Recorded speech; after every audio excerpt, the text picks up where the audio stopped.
several miners accidentally broke through to an adjacent mine pit while digging coal. The neighboring pit, which had been filled with 40 years' worth of accumulated wastewater, immediately gushed out. 9 miners were trapped underground, their lives in grave danger. Subsequently, an unprecedented rescue operation unfolded. This was the Quecreek Mine disaster in the United States. Quecreek Mine is one of the 9 coal mines in Somerset County, Pennsylvania, USA, and had been in operation for over 2 years. On the afternoon of July 24, 2002 at 3 p.m., 18 workers entered the mine in succession to prepare for the night shift. They were divided into 2 groups of 9, working into separate areas. After traveling about 900 meters inside the mine by cart, the mine split into 2 paths. Group B proceeded further to the lower level for the community zone to work, while Group A turned left into a higher level mine pit. Not far from Group A's location was an abandoned mine called the Quecreek Mine. This mine had been abandoned for over 40 years and was filled with wastewater with a total volume of 250 million liters. According to the company's map, there was supposed to be a distance of 91 meters between the 2 mines, so they planned to dig about 30 meters further before turning. However, the Quecreek Mine had undergone multiple diggings before and after its abandonment, making the map inaccurate. In reality, the actual distance between the 2 mines was only a few meters. Before long, a worker named Mark, operating a machine, broke through to the Quecreek Mine. The wastewater from the neighboring mine immediately poured out like a torrent. Mark jumped into a nearby depression to escape the deluge. The flood surged towards the T-junction below. Group B's Merlin's mine was the lowest area in the Quecreek Mine system. The workers in Group A quickly used the mine's phone to warn Group B to evacuate.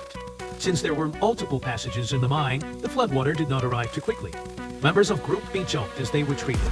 However, when they reached the T-junction, they found the situation was far worse than they had imagined. The flood had already submerged the top of the T-junction, completely blocking their exit.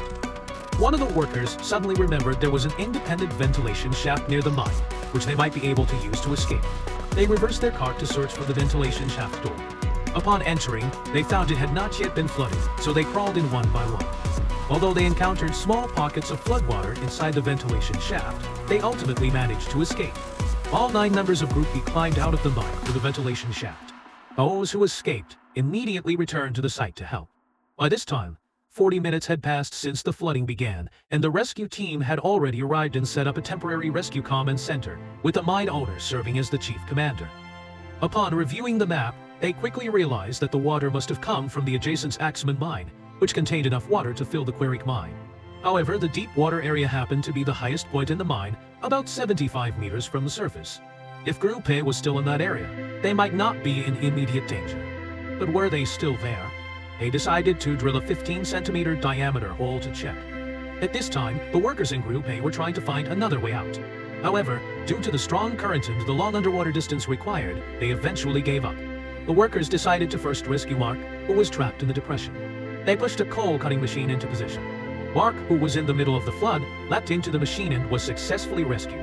After a brief moment of joy, the workers fell silent again as the flood showed no signs of receding. At this rate, they would eventually be submerged. Meanwhile, the surface team faced significant pressure. They had to accurately choose a drilling location so that the hole would emerge in the area where the 9 workers were trapped.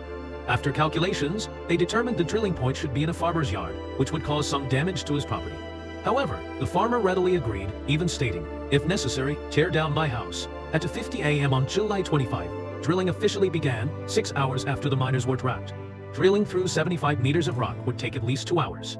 The on-site team was under immense pressure, as any mistake would require another 2 hours to redo the drilling. By 3 a.m., the flood had been pouring into the mine for over 6 hours, and the rising water was getting closer to the workers. In desperation, they began building a brick barricade to hold back the water. I knew danger emerged. The flood blocked all ventilation shafts, causing the air quality in the mine to deteriorate. Their breathing became increasingly difficult. To buy time, the surface team brought in several pumps to extract water, but the pumping speed was far slower than the rate at which water was rising. At 4:10 a.m., the trapped workers were still building the barricade when they suddenly heard a noise above them.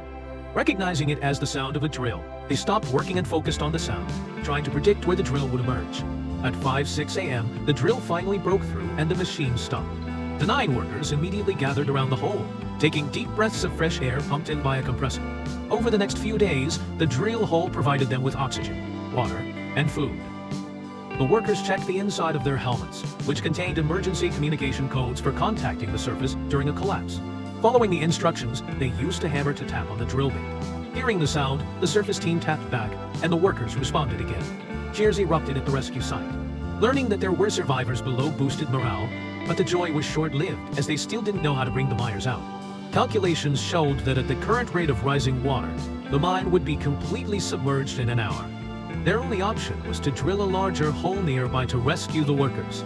The only equipment capable of this was located at a natural gas site 188 kilometers away. Even with police escorting the equipment, it would take 9 hours to arrive, by which time the mine would be submerged. They had to find a way to buy time. A specialist suggested using the air compressor to block the floodwater by increasing its power. This would create a high-pressure air bubble in the miners' area, preventing water from flooding further. Though risky, the plan was deemed feasible. The 9 workers below were unaware of this plan. As time dragged on, their spirits sank, and they feared they might never see their families again. They tore a cardboard box into 9 pieces, wrote farewell messages, and placed them in a sealed bucket for rescuers to find later. To prevent their bodies from drifting after death, some tied themselves together with ropes to make recovery easier. Just then, they noticed the water level had stopped rising, and their water bottles were emptying due to pressure differences. Realizing the reason, their hope reignited. After 9 hours, the large drill finally arrived and began drilling at the chosen location. By this time, 21 hours had passed since the flooding began. Pennsylvania Governor Mark Quecreek arrived at the scene, bringing significant assistance. His presence secured the involvement of experts, large water pumps, Navy medical teams, helicopters, and decompression chambers. Every possible resource and talent was mobilized. However, a new concern arose. Drilling through the miners' high-pressure air bubble could cause the bubble to burst, flooding the area. After 6 hours of drilling, the drill bit broke at 32 meters underground, and there was no spare bit on site. Even with a replacement, extracting the broken bit would typically take 3 to 4 days. With no other option, the team worked tirelessly to remove the broken bit. A replacement arrived 4 hours later, and drilling resumed at the original location. By the afternoon of the second day, 43 hours after the flooding began, 12 large water pumps were operating simultaneously, extracting 100,000 liters of water per minute. The pumping speed finally surpassed the inflow rate, and the water level stopped rising. By the afternoon of the third day, the drill was only 6 meters away from the workers. However, the command team halted drilling as the water level in the mine had not yet dropped to a safe range. Drilling at this point would rapidly decrease the air pressure in the bubble, causing decompression sickness and allowing water to flood in. Calculations showed that the pumps needed another 8 hours to ensure safety. On the fourth day, at 8:58 p.m., the water level finally dropped to a safe range. Before opening the drill hole, the team used a microphone to confirm the miner's condition. When the microphone reached the bottom, a voice came through the speaker. An excited surface team member asked, "Are you the 9 miners?" The workers paused briefly and replied, "Yes, it's us. What took you so long? We're all still alive." Cheers erupted on the surface once more. After confirming the situation below, drilling resumed, and the remaining 6 meters were quickly completed. The miners were then brought up one by one using a basket. The successful rescue was of great significance, establishing an international standard for mine rescue operations and providing valuable technical references for the 2010 Chilean mine disaster. Afterward, the 9 rescued workers appeared on television and published books, earning significant profits. The farmer who provided the drilling site stopped farming altogether and transformed the area into a mining rescue museum, complete with exhibits related to the disaster. Over the years, this venture brought him substantial income, showcasing a distinctly American approach to entrepreneurship. This was well-deserved for the farmer. That's all for today's video. Thank you for watching, and see you in the next one.